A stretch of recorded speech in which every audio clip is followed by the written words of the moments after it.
Je ne pense pas qu'il y ait un homme, qu'il y ait une femme qui soit sur terre, qui marche avec Dieu, qui ne se soit pas retrouvé face à cette question. Et disons-nous la vérité, les promesses de Dieu ne sont pas automatiques. Malgré nos bonnes intentions, nous arrivons tous à ce stade de notre vie où nous réalisons que Dieu nous a parlé, nous sommes convaincus, nous avons eu des confirmations de différentes manières, mais nous ne voyons pas l'accomplissement des promesses de Dieu. Je me suis rendu compte d'une chose, c'est que quand Dieu nous fait des promesses, à des moments donnés aussi, il va tester notre foi, il va tester notre patience. En réalité, à travers ça, ce que Dieu est en train de regarder, c'est la dimension de confiance que nous avons en lui. Il y a une différence pour moi entre le Dieu qui fait les promesses et la promesse que Dieu fait.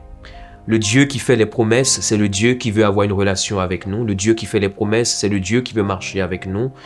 Et notre foi ne doit pas être basée dans la promesse, mais notre foi doit être basée dans le Dieu qui fait les promesses. Et comment gérer l'attente? L'attente ne doit pas être un frein pour nous. Très souvent, les promesses de Dieu sont assorties de conditions. Et je réalise que beaucoup de personnes font peu cas des conditions que Dieu place. En réalité, le temps que Dieu place devant nous est un temps pour pouvoir remplir les conditions afin que la promesse vienne nous trouver. Et quand j'ai compris cela, j'ai compris que ce temps d'attente n'est pas un temps d'oisiveté, n'est pas un temps où je ne fais rien, mais au contraire, c'est le temps où je me prépare afin de pouvoir vivre la promesse de Dieu au temps de Dieu. J'ai appris dans ma vie à pouvoir être intentionnel et à réaliser que ce que je fais aujourd'hui, d'une manière ou une autre, participera à ce que Dieu a promis de faire dans ma vie demain. Je ne m'inquiète pas pour demain. Quoi qu'il arrive, je sais que demain viendra.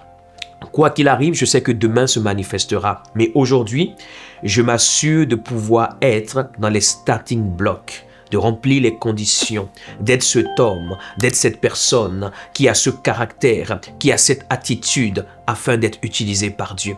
Quand je prends la vie de Joseph, il avait une promesse extraordinaire, mais Dieu va prendre 13 ans. Et pendant ces 13 ans, Joseph n'a pas été oisif. Quand je prends Daniel, il va attendre le temps de Dieu. Quand je prends David, il va attendre le temps de Dieu. Mais pendant toutes ces années, David, par exemple, va être quelqu'un de combatif. Il va se préparer à la guerre. Il va autour de lui rassembler des hommes qui étaient des vauriens et il va en faire des vaillants. En fait, le temps d'attente est un temps d'occupation qui nous permet de pouvoir vivre la manifestation lorsque la promesse vient. Parce qu'il n'y a rien de pire que la promesse vienne nous trouver alors que nous ne sommes pas préparés. À ce moment-là, nous sommes une erreur pour le monde alors que Dieu veut qu'on soit une solution pour le monde. S'il te plaît, ne néglige pas le temps d'attente parce que ce temps n'est pas un temps négatif, c'est un temps positif quand tu sauras l'utiliser. Et le jour, comme Joseph, tu paraîtras devant Pharaon, tu ne vas pas bégayer, tu seras préparé parce que tu as appris chez Potiphar, dans le puits et en prison, tout ce qu'il te faut pour gérer l'Égypte parce que le rêve que Dieu a pour toi est bien plus grand que toi, bien plus grand que ta famille et bien plus grand que ce que tu vois aujourd'hui.